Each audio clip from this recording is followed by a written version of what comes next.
Welcome to the Shepherd Peace Ministries. I'm Nathan Clark, and here today as we continue our series on questions and answers in Genesis, today we are going to look at the question, when was Adam formed? Now, for some of you, that might seem like a pretty obvious answer, but there actually is two views on, we'll say, Adam's completeness when he became a living soul. Theory number one is that Adam was created and became a living soul, day number 6.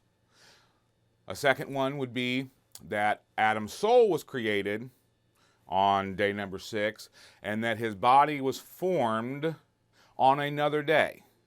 So that's what we're going to look at too. Is that true? Is it possible that Adam's body was formed on a different day? Now, the reason we're going to look at it, I almost didn't address this question, because the purpose of this series is to look into the foundational aspects of Genesis that will have an impact on how we view the rest of the Bible. If we don't get the first couple chapters in Genesis right, the eyes that we look through at the rest of the Bible are going to be tainted.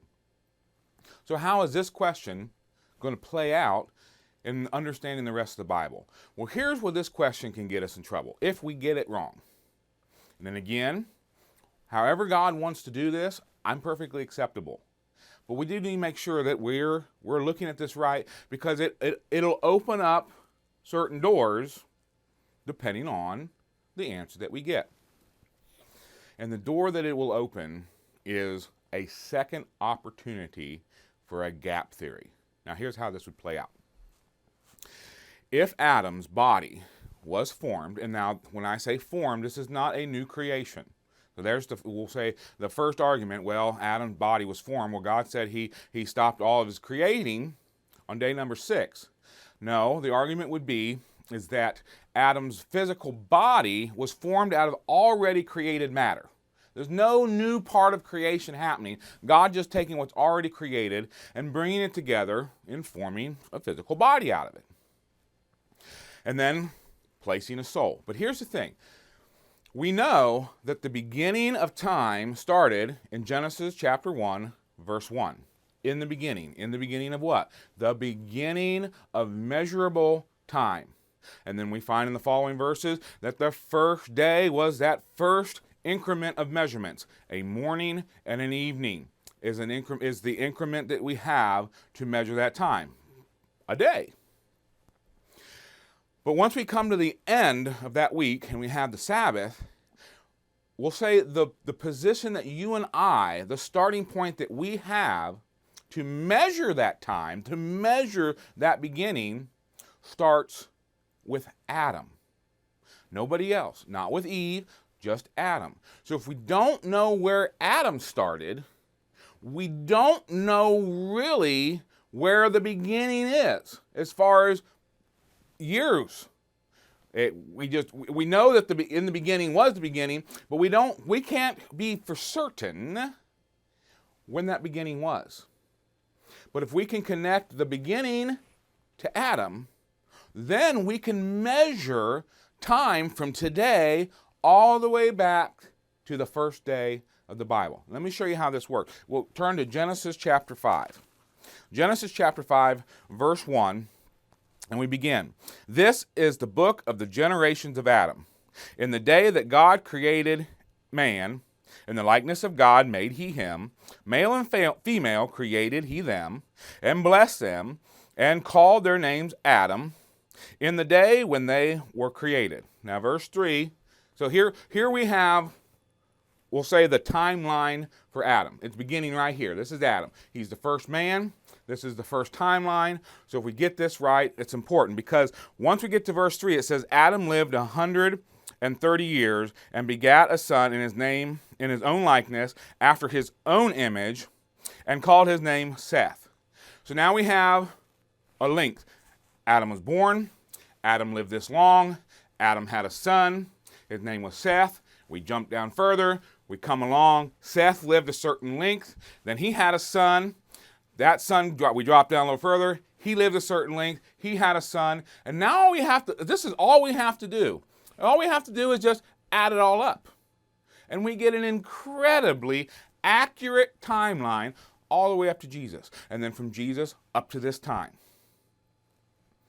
But if we don't know where Adam started, then we have an infinite number of years that could have passed from day number 6, or rather the Sabbath day, day number 7, to the time that Adam was formed.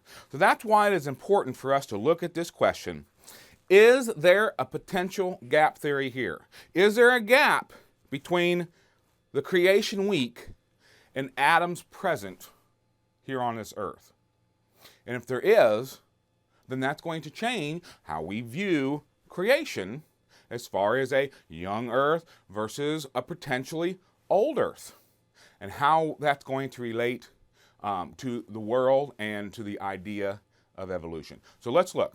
Let's begin by turning our Bibles to Genesis chapter 1, and we'll look at the first mention of Adam in verse number 27. So God created man being Adam. God created man in his own image. In the image of God created he him, male and female created he them. Now, the theory, or we'll say the stance, that Adam's soul was created on the 6th day and formed at another day, this would be the verse that they would land on, saying this is where Adam's soul was created. All right, so let's look at this verse again. If we read just the first phrase, we can kind of get that.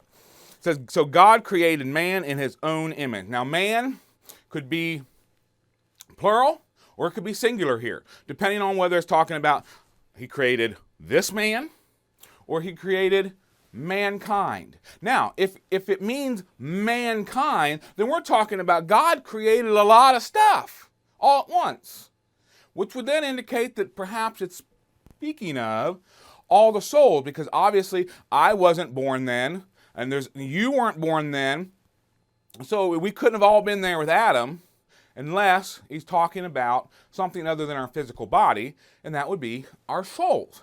So if I just had that phrase, it doesn't really say that, but you can't fight against what I just said with just that phrase alone.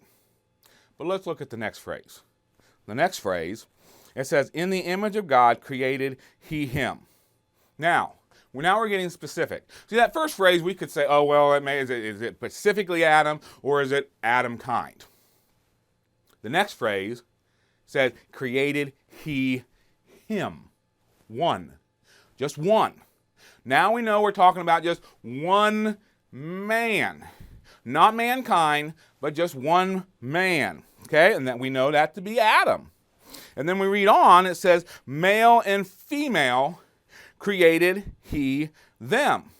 Now, an argument might be that this is talking about male souls and female souls. But that's not what the verse says at all. It says that he created he him, okay, that's Adam. And then it goes on to say, a male and a female created he them. Them, plural, is not talking about a vast number of souls, but it's really, it's pretty simple English here for me. Them, now, even if I wanted to read this, I'll be honest with you. I grew up with the understanding that our souls were created on one day, and Adam was placed into Adam's body on another day. And I was going to come and teach that to you today. But as I began to read the Bible closer, I began to see that I can't be honest with myself. That's not what's being said here. I have to twist that, and I don't want to do that. I don't want to twist that. I don't have any other verses in the Bible that will support that idea, other than maybe an agenda. And I want to get rid of my agenda. My agenda has to be truth. And so that's what my agenda here today is. I just simply want to find truth, and whatever it is, then if it's truth, then that's what I want to teach. So I'm having to make an adjustment here in my thinking. But I'm willing to walk that road. It's we'll say, the most difficult piece of theology that I've had to adjust on. But if we're not even willing to adjust on the small things, imagine how much more difficult it'll be to adjust on the big things. And the adjustment here has to be, I have to stand with Scripture. And this verse, this Scripture verse, if nothing else, gives me no solid ground to stand on that we're talking about anything but two individuals that God had created, a male and a female. That's it. We're not talking about souls. Nothing here that mentions that this is soul. It's just talking about people. Now, the very next verse is going to confirm what I'm saying. So let's read verse 28. And it says, God blessed them. Now here, before we read verse 28, we need to establish a piece of agreement. Can we be in agreement that until the end of this chapter, we are still in day number 6? That we're not jumping around. We started this chapter on the first day, and then went to the second day, third day, fourth day, fifth day, and now we're in day number 6. And we're still in day number 6, and we come to the bottom of it. It says in verse 30, and it says, God saw everything that he had made, or rather 31. God saw that everything that he had made, and behold, it was very good. All of God's creation, at least to this point, was perfect. And the evening and the morning were the 6th day. That's the end of the 6th day. We are in day number 6 right now. Okay. If everybody's in agreement on this, then what I'm about to read is going to have a little more impact. Okay? Verse number 28. And God blessed them. Them. See, if we interpret that 27 is talking about souls. Okay? And it ends with the word them. Okay? Okay. Created he them. All the souls, male and female, all the souls. Okay? Then the very next verse has to be, then God blessed them. That means he had to bless all the souls. Now, I'm not saying that's an impossible achievement. That doesn't really make sense in the reading.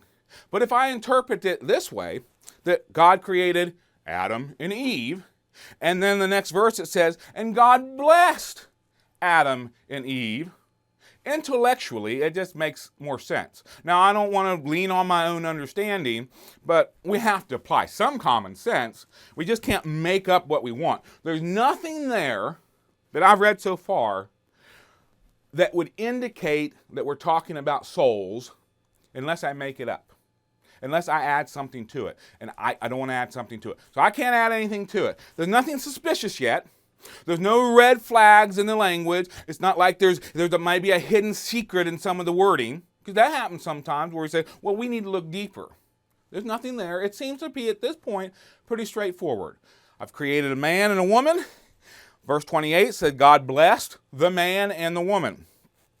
But here's a piece of information that is crucial. And God said, now God is speaking. This is an interaction with them. And that interaction can only be a conscious being. So God interacts with them and says unto them, be fruitful and multiply. So God is giving an instruction to conscious beings to be fruitful and multiply. Them, that being Adam and Eve. So there we have, I think all the ground that we need to stand on, that God is speaking to his created being. And what day are we in? We're in day number 6. So if God is talking to Adam and Eve in day number 6, then it makes no sense to assume that God formed Adam on another day.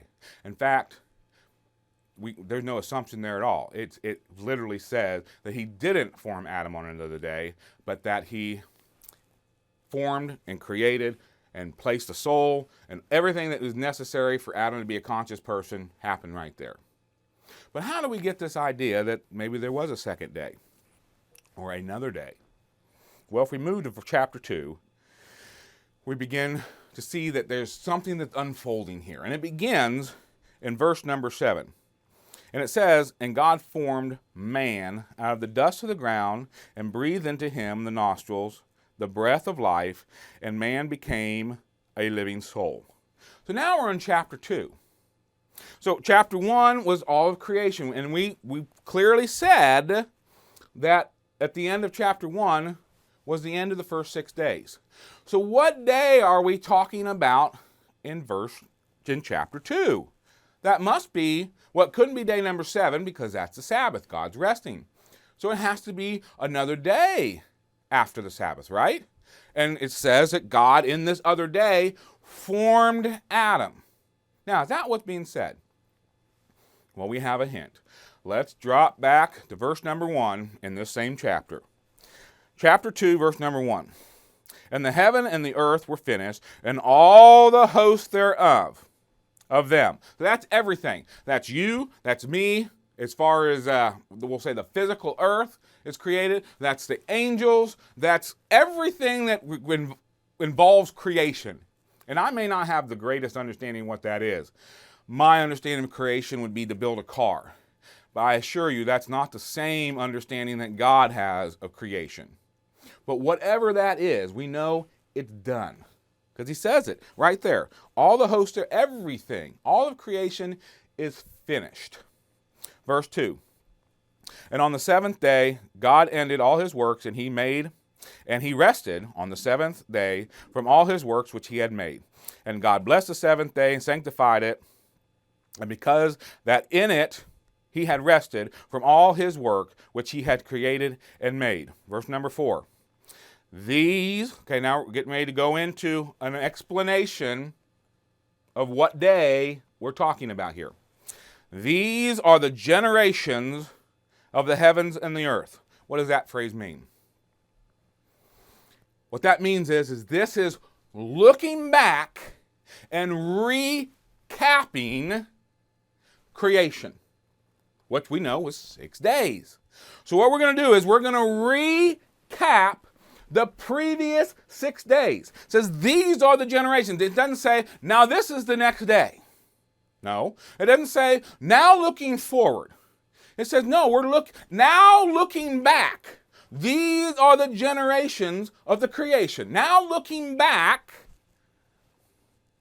when they were created in the day that the Lord God made the earth and the heavens. Chapter 2 is nothing more than a look back at chapter 1. So, when we drop down to verse 7 where it says, and the Lord formed man, is that day 8? Could that be day 20? Could that be day 10,000 years from now? No, because we're in this. It's somewhere between day number 1 and day number 6. And see, now all we have to do, if we have this understanding, is all we got to do is connect the dots. And that's what the Bible's all about. It's all these dots, and we just have to connect them, and then it makes a picture. When I was a youngster, I remember doing just that. Connect the dot pictures, and you'd go around 1, 2, 3, 4, 5. Now, they didn't all just go in one direction. Sometimes it looked like I was going all over the place. But when I got them all connected, and I followed them all, and I put it together, it painted the picture that we're going to call biblical truth. So, we know that verse number 7 is talking about something between day 1 and day 6. Because that's the generation of the heaven and earth and its creation. That's the look back. Then we go back and we say, oh, well, what day was that? So we just have to go through chapter 1 and find, oh, whoa, there it is, day number 6. Adam shows up on the scene. So when we're reading verse 7 of chapter 2, we know that we're having a recap of day number 6. So what happened in day number 6? And it said God formed man. Now here's that first word, formed. That's a word that often we camp out on.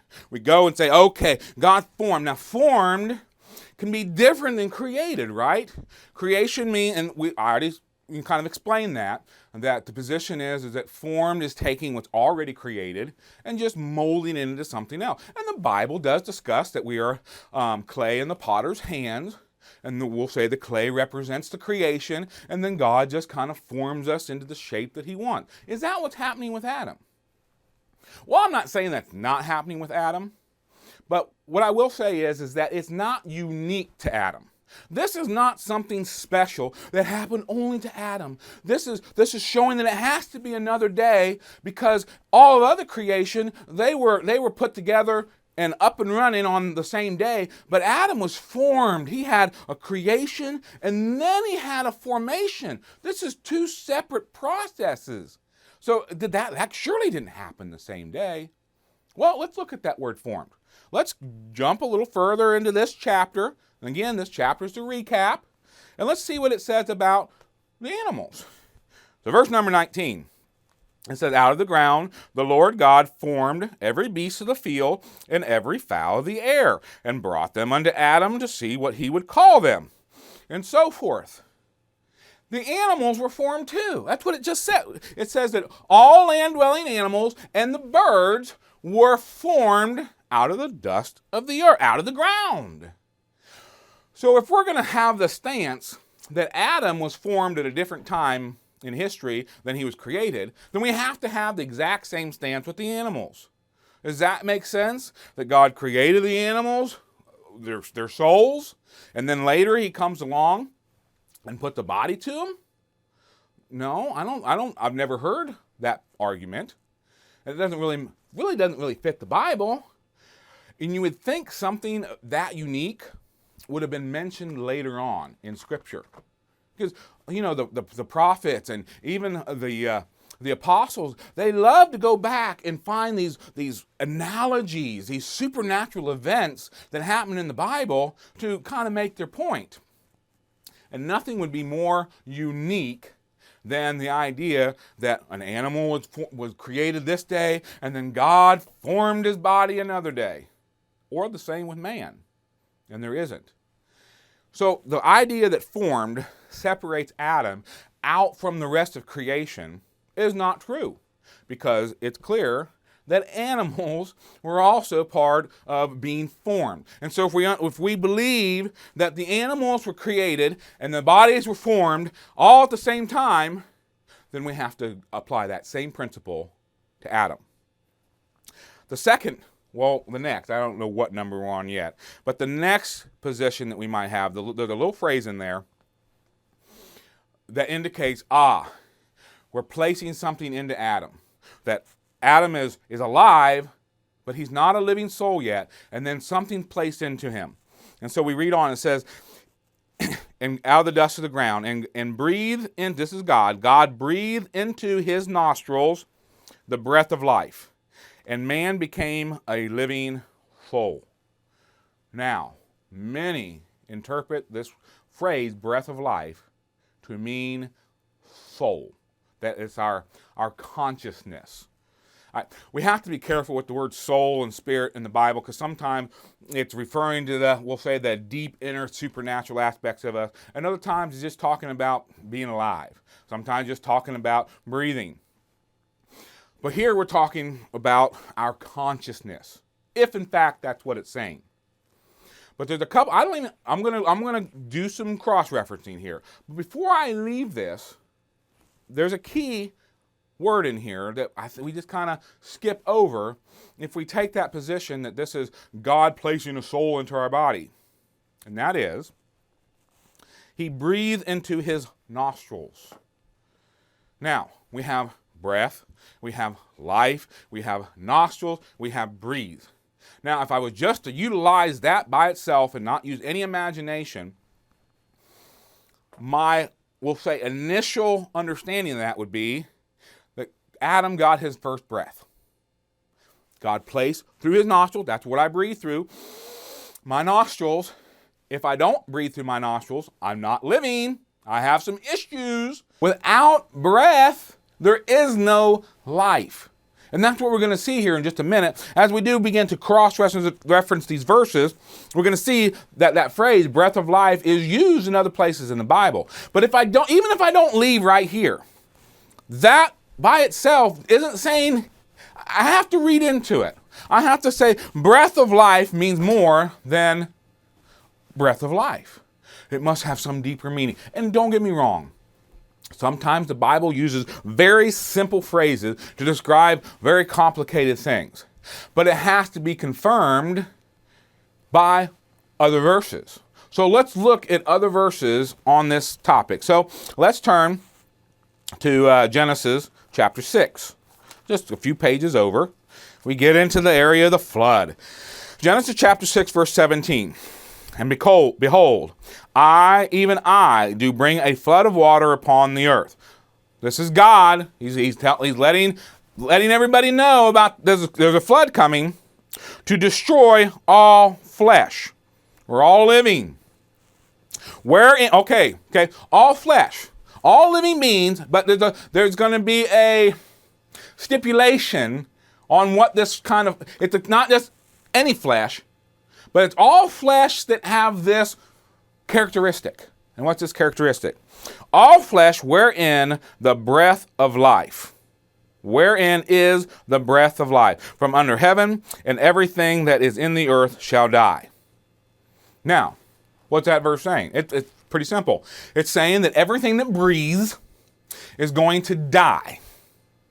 See, there's something about breath and lots of water doesn't get along very well. And so that's the warning that God's making right here. He's saying everything that breathes, that has the breath of life, not talking about a soul, it's not talking about your inner consciousness, it's just talking about a living something that requires air through the lungs is going to die.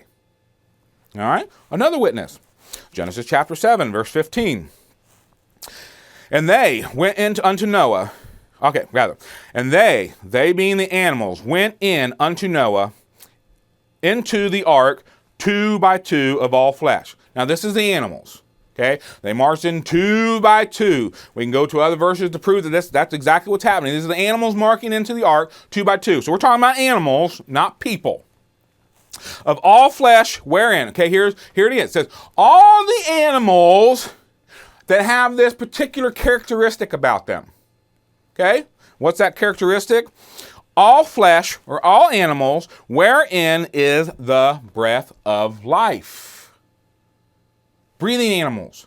Not all animals require breathing, we'll say through a system of a lung. Insects, for example, don't breathe through lungs. Fish don't breathe through lungs. So you can be sure there wasn't a spot on the ark for most insects. But there was a spot on the ark for the lion and for the giraffe. Why? Because they needed to breathe. And it said because they had the breath of life. How do you know if something has the breath of life? It's real easy. You walk up to them and you look real close and you can see them going, that means they have the breath of life. That's what is being spoken of here, the ability to breathe. And then our final witness here, we go to Genesis chapter 7, verse 22, and it brings in a little more clarity to confirm what I'm saying to be true. And that is, all in whose nostrils was the breath of life, of all that was in the dry land died. Nostrils. Now we're beginning to get a little bit better picture. This breath of life operates through a certain vessel. Nostrils. All right? And what did we read in Genesis chapter 2? It says that God breathed into his nostrils the breath of life.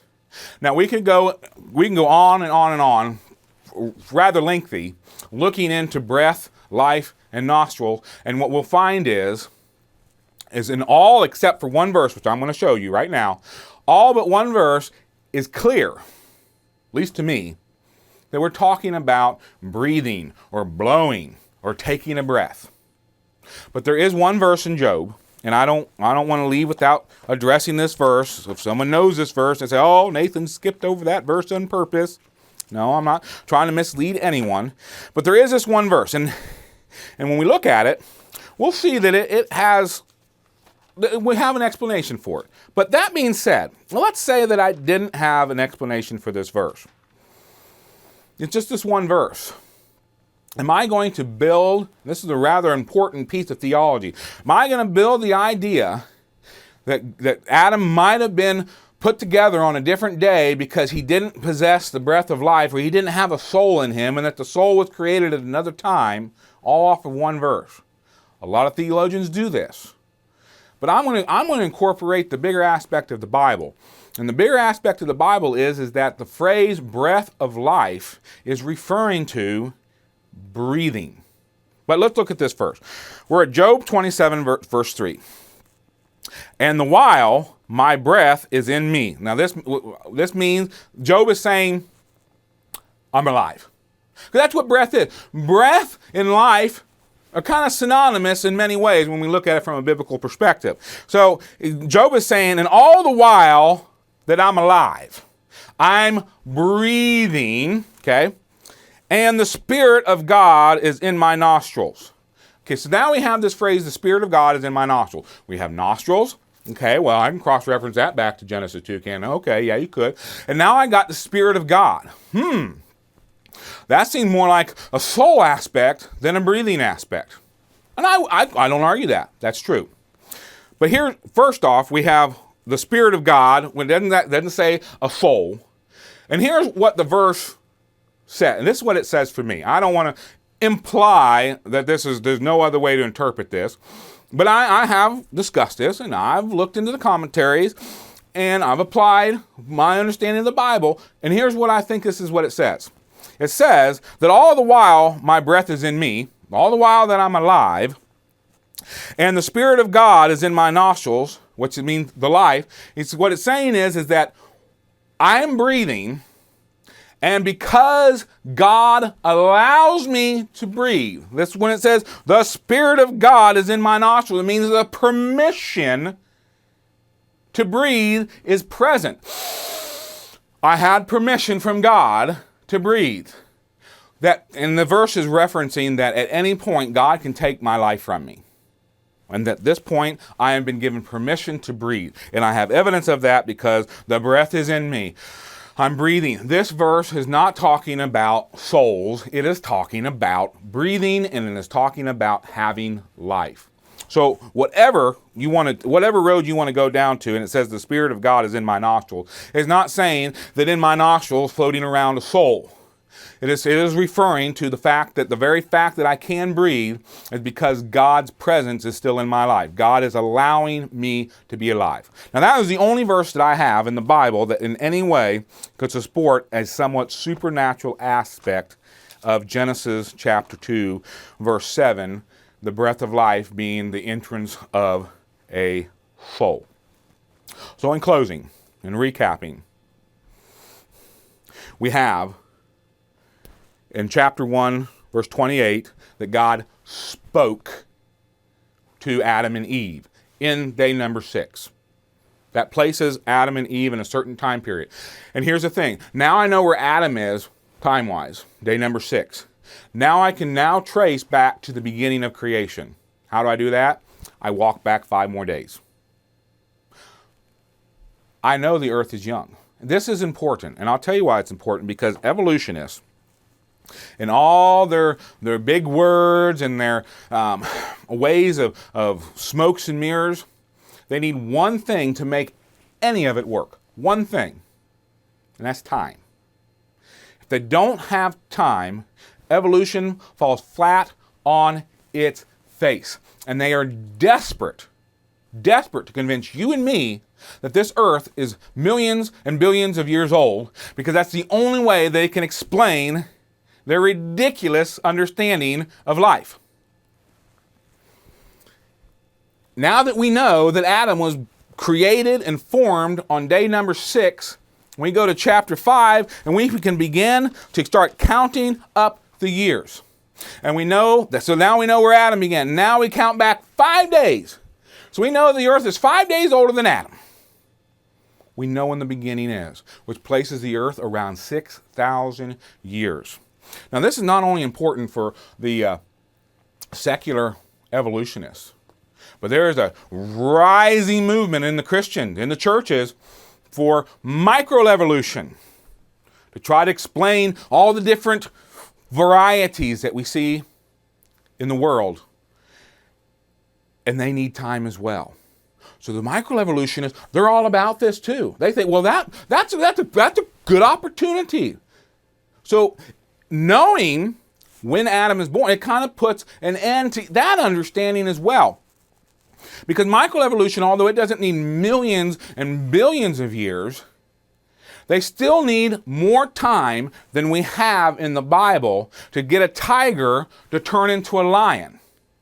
See, if all we have is tigers on the earth, and we go through their weak understanding of mutation and degeneration to where things begin to change a little bit, to go from a tiger to another animal like a lion, it's going to require thousands upon thousands of years.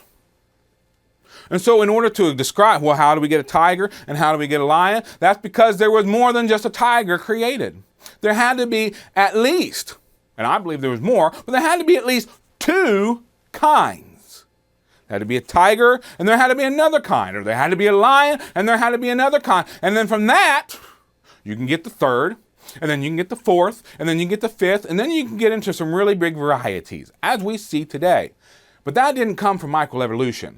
That came from the idea that there was multiple kinds of animals. There was multiple kinds of cows created. There were multiple kinds of tigers created. There were multiple kinds of people created. There were multiple kinds of house cats created. There were multiple kinds, which is why we can get the varieties.